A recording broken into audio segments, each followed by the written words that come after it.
Three, two, one. Hello, everybody.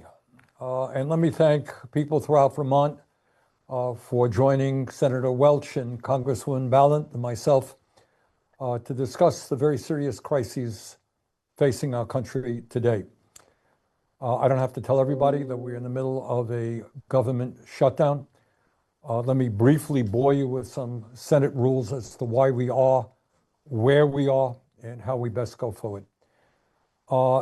In the House of Representatives, where Becca works, a majority can pass a budget, and the Republicans did that. In the Senate, for many, many decades, the passage of a budget requires 60 votes.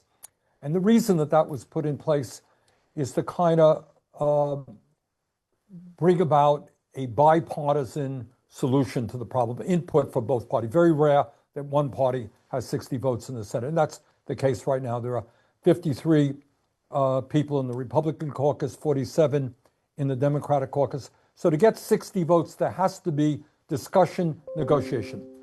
For the first time that anybody can remember, Republicans have refused to do that here in the Senate. They basically said, here is the bill, you take it or leave it, we are not negotiating.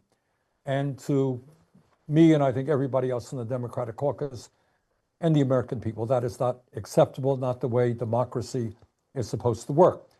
So having said that, then what are the differences of opinion? Why is there so much conflict going on right now? And here is the reason. As a result of Trump's disastrous, big, beautiful bill, in my view, one of the worst pieces of legislation passed in modern history, we are going to see 15 million Americans, including 45,000 people in our small state, thrown off of Medicaid and the ACA. 45,000 Vermonters are going to lose their health care.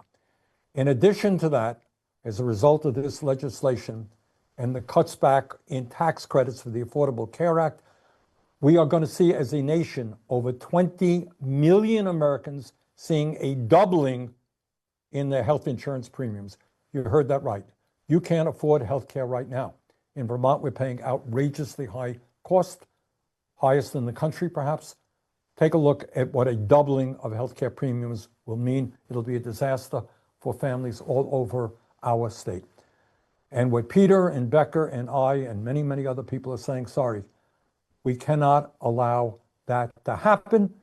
It is unacceptable that you're going to throw so many people off healthcare, raise premiums, in order to do what? Give $1 trillion in tax breaks to Elon Musk and the 1%? Really? That's what you think makes sense to the American people? And I will simply say that I can tell you that if you're a Republican out there, they do not want to go home and explain to their constituents why premiums are going to double and why they're throwing so many people off of healthcare. So Trump will do everything he can to deflect attention away from this issue, but that is the reality. And I'm just very proud of the work that Peter and Becker are both doing. Let me give it over to Peter, who's here in Washington now. Peter?